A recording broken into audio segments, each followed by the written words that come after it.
जय हिंद। देखिए फ्रेंड्स, अब इस वीडियो में हम समझेंगे एनसीईआरटी क्लास 7 चैप्टर नंबर 4। जो पिछले के वीडियोस में आपके साथ में ये चैप्टर नंबर 4 आधा आधा डिस्कस कर चुका था ना फ्रेंड्स। अब इस वीडियो में जो बचा है हम उसको एक एक करके डिस्कस करेंगे। आगे बढ़ने से पहले किसी भी एग्जाम के पर्सपेक्टिव्स के लिए ना फ्रेंड्स एनसीईआरटी बहुत ही जरूरी होते हैं। क्लास 6 से 12 चाहे वो ज्योग्राफी हो, हिस्ट्री हो, पॉलिटी हो, हम एक एक करके डिस्कस करेंगे। चलिए फ्रेंड्स, आज के इस वीडियो में समझेंगे वेदर एंड क्लाइमेट क्या होता है और बहुत सारे छोटे छोटे कंसेप्ट जो किसी भी एग्जाम के पर्सपेक्टिव के लिए बहुत ही जरूरी है। देखिए फ्रेंड्स, वेदर एंड क्लाइमेट मैंने आपके साथ कई बार डिस्कस कर चुके हैं ऑलरेडी पिछले की वीडियोस में ना, एनसीईआरटी 6-7 में। आप उन वीडियोस को अच्छे से जाके देखिए, तभी जाके आपको ना फ्रेंड्स वेदर एंड क्लाइमेट आप बार बार आएंगे। मैंने पिछले की वीडियोस में जब आपके साथ डिस्कस कर रहा था मैं आपको अच्छे से बोल रहा था कि आप कंसेप्ट को अच्छे से समझने की कोशिश करिए। अब वेदर एंड क्लाइमेट फिर से आएंगे। दैट्स व्हाई आप अपने आप से उन सारे वीडियोस को एक बार अच्छे से देखिए। देखिए फ्रेंड्स, वेदर क्या होते हैं? एटमॉस्फेरिक कंडीशन में चेंज होना over a short period of time, यानी change in the atmospheric condition over a short period of time is called as weather, है ना। And change in atmospheric weather condition over a long period of time is known as the climate. अब किसी भी जगह में है ना, long period of time पे हम वेदर की कंडीशन को देखते हैं ना फ्रेंड्स, तब जाके हम उसे कहेंगे क्लाइमेट। और एटमॉस्फेरिक कंडीशन में शॉर्ट पीरियड ऑफ टाइम में बहुत सारे चेंजेस होते रहते हैं ना, बारिशें होते हैं, धूप होते हैं, ये इन सारों को बोलते हैं फ्रेंड्स हम वेदर। तो इस पॉइंट को आप खुद समझ सकते हो फ्रेंड्स, मैंने कई बार आपके साथ डिस्कस कर चुका है ना। तो वेदर एंड क्लाइमेट हो आपने अपने हिसाब से भी पढ़ सकते हो। इसके बाद कोई कुछ कंसेप्ट है ना फ्रेंड्स, वो हम डिस्कस करेंगे। जैसे फॉर एग्जांपल देखिए टेम्परेचर। अब टेम्परेचर क्या होता है जो हम रोज फील करते हैं कि भाई ठंड है कि गर्म है। ठंड है तो हम ठंड के हिसाब से कपड़े पहनते हैं, गर्म है तो हम गर्मी है ना हिसाब से हम कपड़े पहनते हैं, उसी को हम बोलते हैं टेम्परेचर। अब टेम्परेचर जो है ना friends, degree of hotness and coldness of air is known as temperature. यानी कि भाई हॉटनेस कितनी गर्मी है और कितनी सर्दी है, उसका डिग्री है ना, उसी को हम बोलते हैं टेम्परेचर। अब टेम्परेचर जो है ना फ्रेंड्स, वो दिन में भी हो सकता है, रात को भी हो सकते हैं। अब दिन और रात को तो होते ही हैं, अब सीजन टू सीजन भी होते हैं। जैसे गर्मी हुआ, सर्दी हुआ ना, गर्मी के टाइम गर्मी, सर्दी के टाइम सर्दी। तो इसी को हम बोलते हैं टेम्परेचर। अब जो है ना फ्रेंड्स, टेम्परेचर जो है ना, an important factor that influence the distribution of temperature is insolation. कि भाई जैसे इक्वेटोरियल रीजन में है ना फ्रेंड्स, इक्वेटर का जो रीजन है वहां पे बहुत ज्यादा गर्मी है, तो जैसे जैसे हम पोल की तरफ जाएंगे ना, वहाँ वैसे वैसे क्या होता है, सर्दी होते जाते हैं। That is the insolation. ये किससे होता है? इंसोलेशन से। अब इंसोलेशन क्या होता है? Is the incoming solar energy intercepted by the earth, यानी कि सूर्य की जो किरणें हैं ना फ्रेंड्स, वो हमारा पृथ्वी इतना इंटरसेप्ट कर रहे हैं, उसी को हम बोलते हैं इंसोलेशन। इन मीन्स इनकमिंग है ना, sol means solar solar energy, या ऐसे ही समझ सकते हो, ऐसे भी समझ सकते हो ना फ्रेंड्स। अब इंसोलेशन क्या है? कि भाई insolation is the incoming solar energy.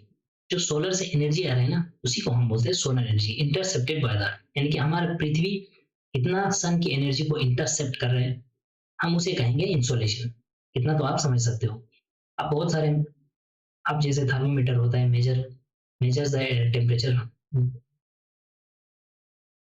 Temperature जो है ना फ्रेंड्स, हम किस से मेजर करते हैं? थर्मोमीटर से, बैरोमीटर से हम मेजर करते हैं प्रेशर को, एटमॉस्फेरिक प्रेशर को, है ना। रेन गेज क्या होता है? Measure the amount of rainfall, कि भाई इस जगह पे इतना रेनफॉल हुआ है, बारिशें हुए हैं, है ना। इसको हम किस से मेजर करते हैं? रेन गेज से, है ना।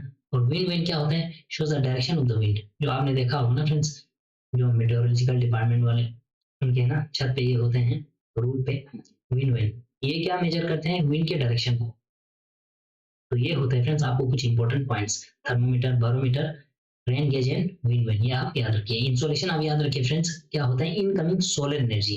भाई सन से कितनी एनर्जी आ रही है और इतना इंटरसेप्ट कर रहे हैं हमारे पृथ्वी, उसी को हम कहते हैं इंसोलेशन। और इंसोलेशन आप समझ सकते हो फ्रेंड्स, जैसे ये हमारा पृथ्वी है, इक्वेटोरियल में ज्यादा इंसोलेशन होता है। जैसे जैसे आप इक्वेटर में जाएंगे ना फ्रेंड्स, पोल्स की तरफ, पोल्स पे क्या होते हैं? ठंड होते हैं। क्यों? क्योंकि इंसोलेशन वहां कम पड़ती है, देर से वहां ठंड होती है ना। तो ये आप समझ सकते हो, ये टेम्परेचर का one of the most important factor है। अब इसके बाद क्या है ना फ्रेंड्स, ये आप देखिए, यहाँ पे ऐसे लिखा है, इंसोलेशन जो है ना फ्रेंड्स, वो डिक्रीज होता है इक्वेटर टुवर्ड्स द पोल, यानी कि इक्वेटर पे ज्यादा इंसोलेशन होंगे तो पोल्स पे कम होंगे ना, ये आप समझ सकते हो। जैसे जैसे हम ऊपर ऊपर जाएंगे वैसे पोल्स की तरफ है ना, हॉरिजॉन्टली जाएंगे। जैसे देखिए, ये हमारा फॉर एग्जांपल पृथ्वी है, मैं आपको एग्जांपल के लिए समझा रहा हूँ ना फ्रेंड्स। जैसे आप इक्वेटर है, जैसे जैसे आप इक्वेटर के ऊपर ऊपर जाएंगे ना फ्रेंड्स, पोल पे ऑब्वियसली ठंड मिलेंगे, दैट मीन्स वहाँ इंसोलेशन क्या है, कम है ना। देयरफॉर दे क्या है, देयरफॉर क्या है ना फ्रेंड्स, टेम्परेचर डिक्रीज होंगे इन द सेम मैनर, यानी कि जैसे जैसे इक्वेटर से हम ऊपर जाएंगे ना, वैसे वैसे टेम्परेचर भी क्या होगा, डिक्रीज होंगे ना। तो ये इस वजह से है, इंसोलेशन की वजह से। अब हम समझेंगे friends, why poles are covered with snow. क्यों? क्योंकि इंसोलेशन कम होने की वजह से पोल्स पे क्या है, स्नो है, स्नो कवर्ड है ना।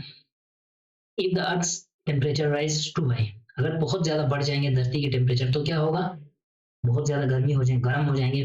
फिर इतना गर्म होगा कि फ्रेंड्स जो हमारे क्रॉप्स होते हैं ना, क्रॉप्स भी नहीं उगेंगे ना धरती धरती के ऊपर। तो ये आप समझ सकते हो। जैसे फॉर एग्जांपल किसी रीजन में एक क्रॉप जो है ना फ्रेंड्स वहां उगाते हैं, अब उसके लिए उस रीजन में उस क्रॉप्स के लिए एक पर्टिकुलर टेम्परेचर होता है, हम उसी टेम्परेचर को बहुत ज्यादा बढ़ जाएंगे ना फ्रेंड्स, बढ़ा देंगे तो क्या होगा, वो क्रॉप्स मर जाएंगे, उगेंगे नहीं। तो इस तरह से होते हैं ना।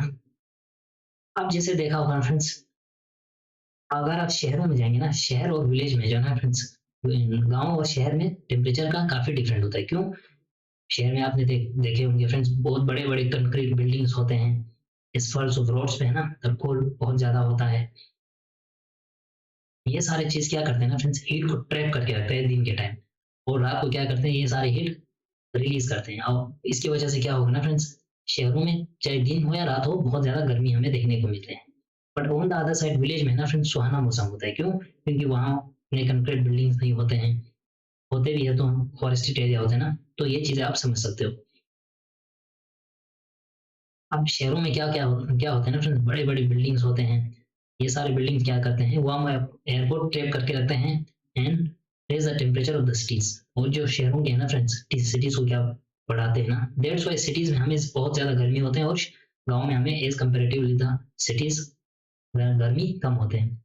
रीजन यही है कि सिटीज में हमें क्या है, बड़े बड़े बिल्डिंग्स, कंक्रीट, एस्फाल्ट रोड्स है ना, ये सारी चीजें क्या करते हैं, दिन के हीट को ट्रैप करके रखते हैं। तो ये है फ्रेंड्स आपके टेम्परेचर। अब ये जो हमारा टेम्परेचर जो है ना फ्रेंड्स, हम कैसे मेजर करते हैं, इन डिग्री सेल्सियस। आपने देखा होगा 32 डिग्री सेल्सियस है ना, ये सारे ऐसे हम किससे मेजर करते हैं, हम टेम्परेचर को डिग्री सेल्सियस से। अब डिग्री सेल्सियस जो है ना फ्रेंड्स, किसने इन्वेंट किया था, एंडर्स सेल्सियस, इसीलिए हमें हमने इसके नाम क्या रखा है, डिग्री सेल्सियस। साइंटिस्ट का नाम था एंडर्स सेल्सियस। अब वाटर जो है ना फ्रेंड्स, वो फ्रीज होते हैं 0 डिग्री पे, बॉयल होते हैं 100 डिग्री पे, ये तो सबको पता है ना, ये इजी है। वाटर जो है ना फ्रेंड्स, पानी 0 डिग्री पे फ्रीज हो जाते हैं ना, और 100 डिग्री पे बॉयल हो जाती है, 100 डिग्री सेल्सियस पे। तो आप समझ सकते हो, सेल्सियस है ना, degree C mean Celsius. Celsius किसने इन्वेंट किया था, एंडर्स सेल्सियस। तो ये आप समझ सकते हो। तो उसके बाद है फ्रेंड्स एयर प्रेशर। अब एयर प्रेशर क्या होते हैं, देखिए, हम सरप्राइज होता है ना फ्रेंड्स, ये सुन के हमें सरप्राइज होना चाहिए, और होता भी है, that air above us press us with a great force on our bodies. यानी कि जो हम हमारे जो ऊपर एयर है ना फ्रेंड्स, हमें क्या कर रहा है, प्रेस कर रहा है ना, दबा के रखते हैं, पर हम उसको फील नहीं कर पाते हैं ना friends. This is because the air pressure presses us from all direction in our body exerts a counter pressure. ये हम पता है क्यों फील नहीं कर पाते हैं, क्योंकि जैसे जैसे ऊपर से हवा हमें प्रेस कर रहे हैं ना फ्रेंड्स, वैसे वैसे काउंटर प्रेशर हमारा जो बॉडी जो है ना फ्रेंड्स, इंसानों को जो बॉडी है ना, more direction our body exerts a counter pressure. जैसे हवा हमारे ऊपर से हमें प्रेस करते हैं, वैसे हमारा बॉडी जो है ना फ्रेंड्स, काउंटर प्रेशर को एक्सर्ट करते हैं, छोड़ देते हैं। दैट्स व्हाई हम एयर के प्रेशर जो है ना वो फील नहीं कर पाते हैं। रीजन यही है कि हमारा बॉडी जो है ना फ्रेंड्स, वो काउंटर प्रेशर को एक्सर्ट करते हैं, छोड़ देते हैं ना। क्यों? वैसे वैसे जब हवा हमें दबाते हैं ना, हमारा बॉडी काउंटर प्रेशर को एक्सर्ट करने की वजह से हम फील नहीं कर पाते हैं। दैट्स व्हाई एयर प्रेशर हम फील नहीं कर पाते हैं। ये है एयर प्रेशर। अब एयर प्रेशर क्या होता है, देखिए, air pressure is the pressure exerted by the weight of air on the earth surface. यानी कि जो अर्थ सरफेस के ऊपर है ना, जो एयर का वेट है ना फ्रेंड्स, वो कितना एक्सर्ट है, हम उसको क्या बोलते हैं, air pressure. Define is the pressure exerted by the weight of air on the earth surface. यानी कि एयर का वेट कितना एक्सर्ट हो रहा है धरती के सरफेस के ऊपर, हम उसको कहेंगे एयर प्रेशर। अब क्या होगा, as we go layers of the atmosphere, जैसे जैसे हम ऊपर जाएंगे ना फ्रेंड्स एटमोस्फेयर के अंदर, एयर प्रेशर क्या होगा, रैपिडली फॉल होगा ना, कम होते जाएंगे। क्यों? जैसे मैंने अभी आपसे कहा कि जैसे जैसे हम सरफेस के ऊपर होगा, वैसे एयर प्रेशर ज्यादा होगा ना। अब वैसे जैसे आप ऊपर जाएंगे, एयर प्रेशर क्या होगा, ऑब्वियसली कम होते जाएंगे। क्यों? ऊपर थीन एयर है ना, एयर भी, हवा भी थीन है और प्रेशर भी कम है। अब ऊपर ऊपर जाएंगे, हवा थीन होने से क्या होगा, प्रेशर भी कम होते जाएंगे। तो इस तरह से होता है ना फ्रेंड्स, ये आप समझ सकते हो। जितना किताब में इंफॉर्मेशन है ना फ्रेंड्स एनसीईआरटी के क्लास 7 में, उतना ही समझने की कोशिश करिए। बट ये जो है बहुत सारे इंफॉर्मेशन है ना फ्रेंड्स, वो हम हायर की क्लास में डिस्कस करेंगे। अब क्या बोल रहा हूँ फ्रेंड्स, एयर प्रेशर जो है ना वो सी लेवल पे ज्यादा होता है, डिक्रीज विथ हाइट। जैसे आप पहाड़ पे खड़े हैं, वैसे जैसे जैसे आप नीचे सी लेवल के पास आएंगे ना, एयर प्रेशर ज्यादा होगा। तो ऊपर ऊपर आप पहाड़ के ऊपर जाएंगे ना, वहाँ क्या है, एयर प्रेशर कम होते हैं। क्यों? क्योंकि मैंने अभी आपको बोला, ऊपर क्या होता है, थीन एयर होता है। थीन एयर होने से क्या होगा, एयर का जो प्रेशर जो है ना फ्रेंड्स, वो भी कम होंगे। तो ये आप समझ सकते हो। हवा कम होने से ऑब्वियसली होगा ना, एयर का प्रेशर भी कम। जैसे जैसे आप नीचे आएंगे, एयर का जो सारा प्रेशर सी लेवल पे पड़ेंगे तो ज्यादा प्रेशर होंगे, ये आप समझ सकते हो। तो आप हॉरिजॉन्टली अगर हम देखेंगे ना फ्रेंड्स, यहाँ पे हम अभी वर्टिकली पढ़ रहा था, जैसे हम सी लेवल पे होंगे, ऊपर ऊपर जाएंगे, एयर प्रेशर भी कम होंगे। बट हम जैसे ये हमारा पृथ्वी है, एक मिनट फ्रेंड्स, मैं पहले इसको रब करता हूँ। ये जैसे हमारा पृथ्वी है ना फ्रेंड्स, पृथ्वी है, पृथ्वी पे जैसे हम इक्वेटर पे खड़े हैं, अब हम ऊपर ऊपर जा रहे हैं ना, जाके हम पोल्स पे आ गए। अब क्या होता है देखिए, horizontally the distribution of air is influenced by the temperature of air at the given place। जो डिस्ट्रीब्यूशन ऑफ टेम्परेचर जो है ना फ्रेंड्स, एयर प्रेशर, वो किससे इन्फ्लुएंस होता है, एयर टेम्परेचर होता है एयर से। कैसे देखिए, in areas temperature is high, the air gets heated and rises, है ना।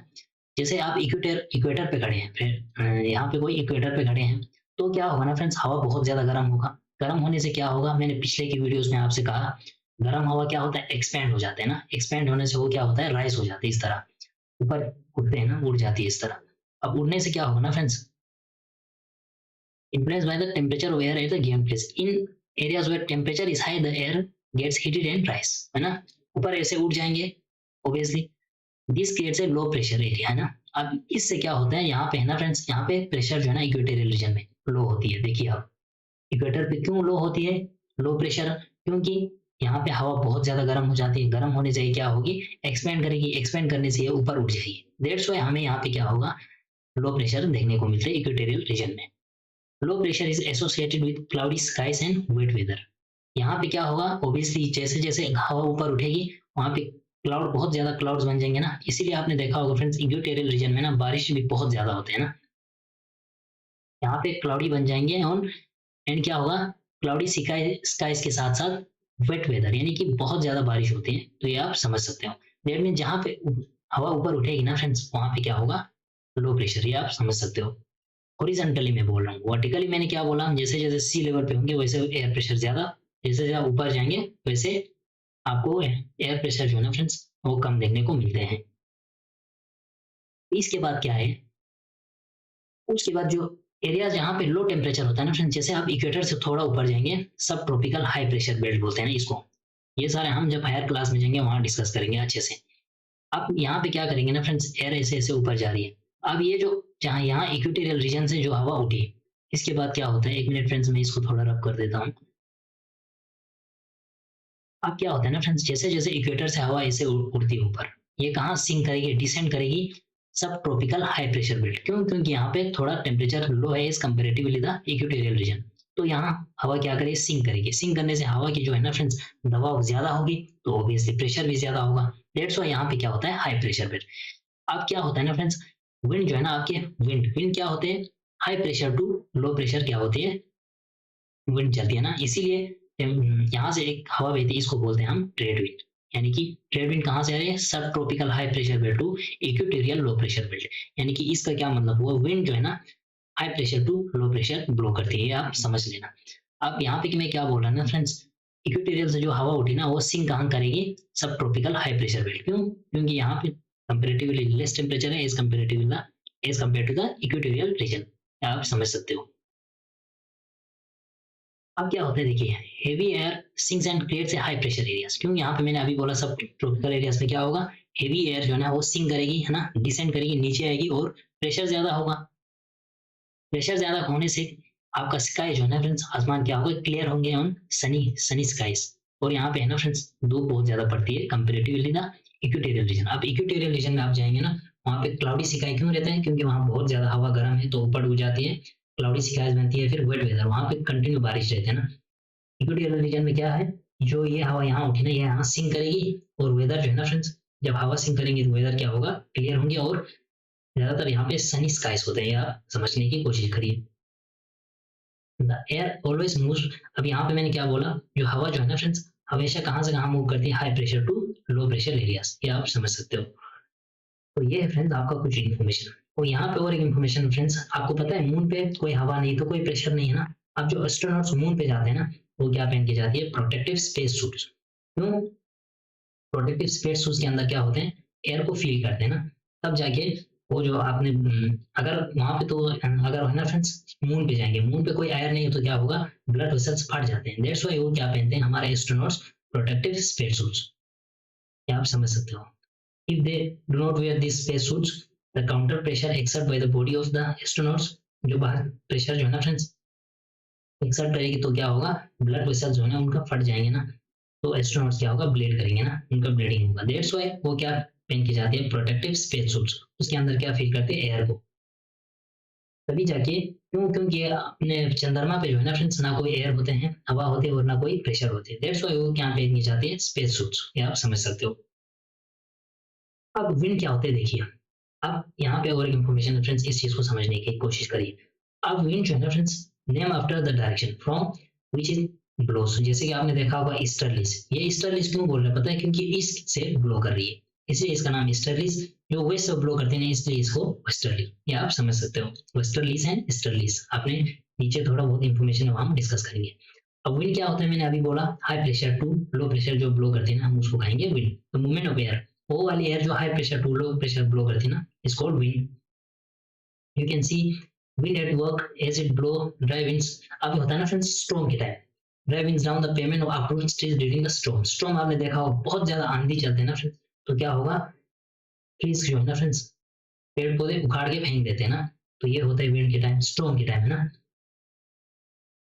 हर टाइम ऐसा भी होता है, विंड बहुत ज्यादा जेंटली ब्लो करती है तो क्या होते हैं, तो हमें थोड़ा बहुत देखने लगती है, स्मोक्स जो है ना, धुएं हुए यानी डस्ट पार्टिकल्स हमें देखने को मिलते हैं। अब बहुत ज्यादा जब विंड होता है ना फ्रेंड्स के, तो क्या होगा, हमें चलने में भी बहुत ज्यादा प्रॉब्लम हो जाते हैं। You must experience it is not easy to hold an umbrella on a windy day. यानी विंडी डे आपने देखा होगा फ्रेंड्स, अम्ब्रेला भी पकड़ना हमें है ना मुश्किल हो जाती है। क्यों? क्योंकि हवा अपने साथ ले जाते हैं। think of other some other examples when strong winds have created problems। आप अपने हिसाब से सोचिए, जब स्ट्रॉन्ग विंड होगा ना तो क्या क्या प्रॉब्लम्स होंगे, वो आप समझ सकते हो ना। अब विंड जो है ना फ्रेंड्स, हम ब्रॉडली इतने टाइप्स में डिवाइड करेंगे, 3 टाइप्स में। ये जरूरी है क्योंकि हायर क्लास में जाके हमें डीपली पढ़ना है। Permanent wind, seasonal wind and local winds. Permanent wind में क्या होता है, ट्रेड विंड्स। जैसे फॉर एग्जांपल ट्रेड विंड कहाँ से ब्लो करते हैं, इक्वेटोरियल। इक्वेटोरियल पे मैंने अभी क्या बोला था ना फ्रेंड्स, ऊपर मैंने आपको बोला यहाँ पे लो प्रेशर है, और क्या बोला था, विंड जो है ना हमेशा कहाँ से कहाँ फ्लो करती है, high pressure to low pressure. यानी कि जो सब ट्रॉपिकल हाई प्रेशर से इक्वेटोरियल लो प्रेशर, ऊपर से भी सब tropical equatorial low pressure belt की तरफ विंड ब्लो करती है ना, तो इनको हम बोलते हैं ट्रेड विंड्स। यानी कि ट्रेड विंड जो है ना, वो परमानेंट विंड है, ये थ्रू आउट द ईयर बहती रहती है। वेस्टर्लीज हो, वेस्टर्लीज हुआ, वेस्टर्लीज क्यों, क्योंकि ये वेस्ट से ब्लो कर रही है, देखिए। यानी कि सब ट्रॉपिकल से कहाँ जा रही है, सब पोलर लो प्रेशर बेल्ट है ना, ये इस तरह जा रही है, इसीलिए इसको हम बोलते हैं वेस्टर्लीज। और वेस्टर्लीज हुआ, ईस्टर्लीज हुआ, क्यों, क्योंकि ये इससे ब्लो कर रही है ना, high pressure to low pressure belt. और ये सारे विंड जो है ना फ्रेंड्स, नॉर्दर्न हेमिस्फीयर में और साउदर्न हेमिस्फीयर में, दोनों में ये थ्रू आउट द ईयर चलते रहते हैं ना, इसीलिए हम इसको बोलते हैं परमानेंट विंड्स। आप समझ सकते हो। इसके बाद है friends seasonal winds. Seasonal winds तो हमने देखा होगा, हमारे मानसून। मानसून क्या होता है ना, reversal movement of wind, direction को चेंज करते हैं। समर के टाइम क्या होता है, मानसून आते हैं तो बहुत ज्यादा बारिश हो जाते हैं, विंटर के टाइम मानसून वापस चले जाते हैं ना, तो ये है आपके seasonal winds. The winds change their direction in different seasons. क्यों, समर में मानसून आते हैं तो विंटर में अपना सीजन को चेंज करती है, for example monsoon in India. तो ये छोटे छोटे इंफॉर्मेशन आपके लिए जरूरी है, जब हम हायर क्लास में जाएंगे तो वहाँ पे हमें डीपली डिस्कस करना है।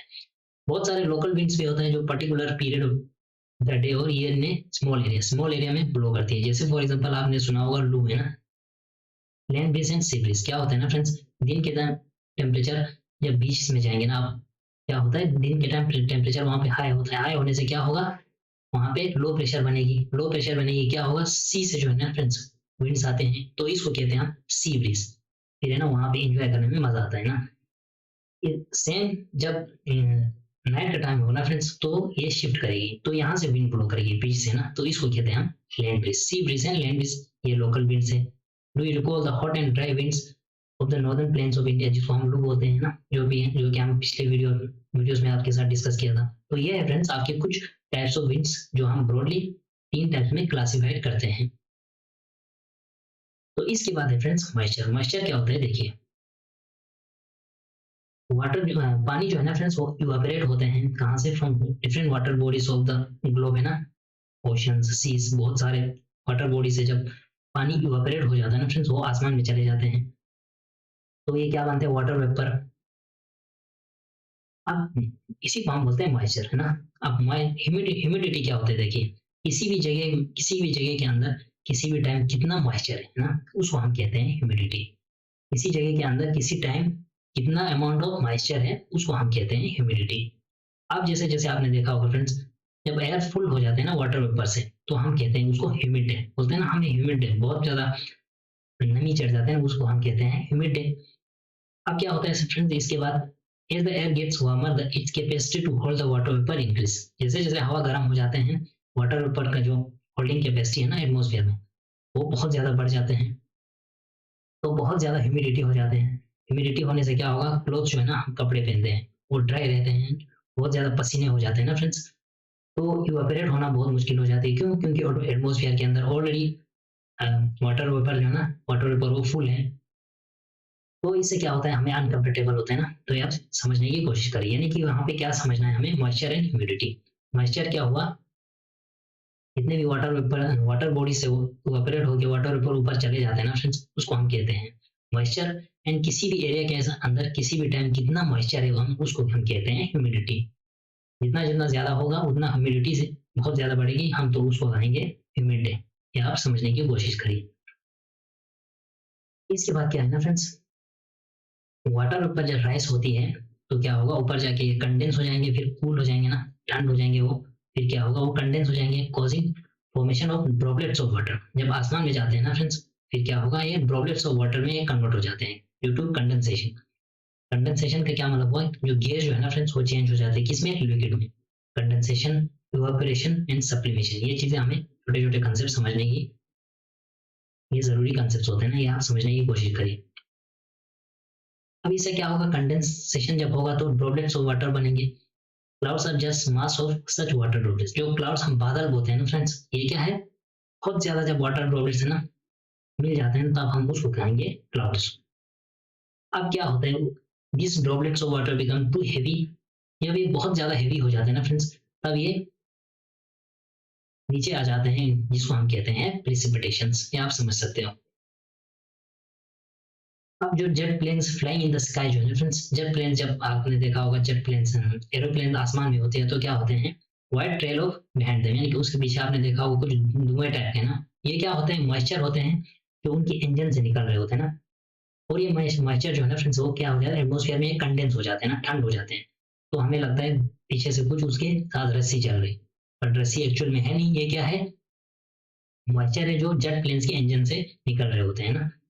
ये क्या हो रहा है, होते हैं आसमान में कंडेंस हो रहा है, तो इसीलिए हमें लगता है उसके पीछे कुछ रस्सी चल रहा है। एक्चुअल में वो क्या है, मॉइस्चर है, कहाँ से निकल रहे हैं, जेट प्लेन के इंजन से। हमें पता है फ्रेंड्स, हम उस व्हाइट ट्रेल को क्यों देख पाते हैं, क्योंकि moisture from sometimes when there is no air movement in the, no air movement to disturb it, यानी कि आसमान के अंदर कोई एयर मूवमेंट नहीं होता है ना, तभी जाके हम उस व्हाइट ट्रेल को देख पाते हैं। अगर वहां आसमान में कुछ एयर मूवमेंट होगा ना, तो यहाँ वहां चले जाएंगे, हमें देख नहीं पाते हैं।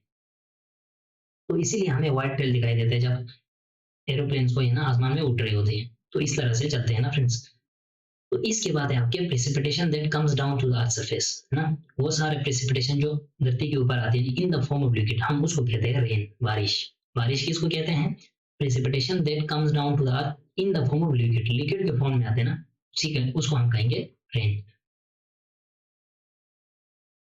Most of the ground water come from rain water, यानी कि जो ग्राउंड वाटर जो है ना फ्रेंड्स, वो कहाँ से आते हैं, रेन वाटर से, है ना, ये आप समझ सकते हो। प्लांट्स को भी जरूरी है रेन वाटर।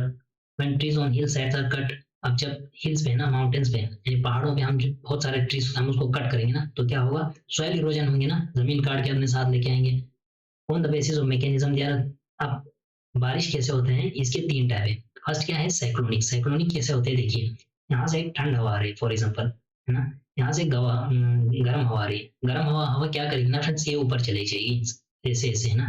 क्यों, क्योंकि जो गर्म हवा मैंने आपको ऊपर बोला, ये जो है ना फ्रेंड्स, गर्म हवा लेस डेंस होता है, और ये इन द फॉर्म ऑफ स्पाइरल, है ना, ऐसे स्पाइरल होते हुए anti clockwise in northern hemisphere, ऐसे ऐसे एंटी क्लॉकवाइज आसमान में चले जाते हैं नॉर्दर्न हेमिस्फीयर में ना। नॉर्दर्न हेमिस्फीयर की बात कर रहा हूँ मैं।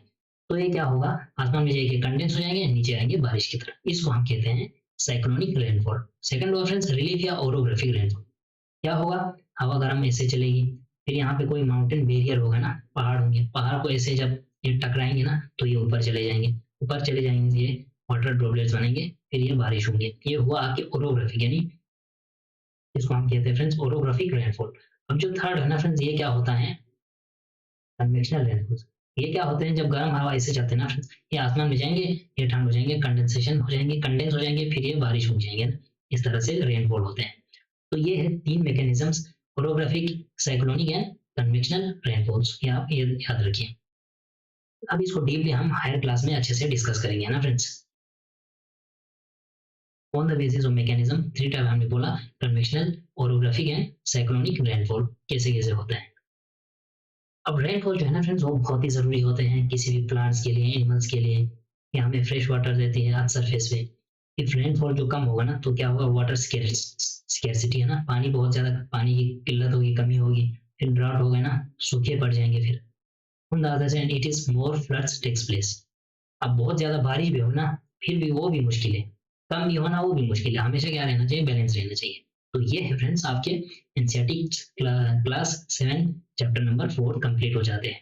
तो इसमें छोटे छोटे कॉन्सेप्ट्स है फ्रेंड्स, वो आप खुद समझ सकते हो ना, इतना मुश्किल भी नहीं है किसी भी एग्जाम के पर्सपेक्टिव से। बस मैं एनसीईआरटी को आपके साथ क्लास 6 to 10 है ना फ्रेंड्स, वो आप एक किताब को आप, है ना फ्रेंड्स, एक दिन में आप इजीली कंप्लीट कर सकते हो। छोटे छोटे कॉन्सेप्ट्स है ना, वो जरूरी होते हैं, जैसे आपकी टेम्परेचर क्या हुआ, इंसोलेशन क्या हुआ, है ना फ्रेंड्स, कन्वेक्शनल रेनफॉल क्या हुआ, ओरोग्राफी क्या हुआ, साइक्लोनिक रेनफॉल क्या हुआ। ये है ना, यहाँ पे थोड़ा बहुत आपको बेसिक्स दे रखा है। अब जब हायर हायर क्लास में जाएंगे ना, वहाँ पे हम अच्छे से डिस्कस करेंगे। मिलेंगे नेक्स्ट वीडियो में, तब तक के लिए थैंक यू, जय हिंद।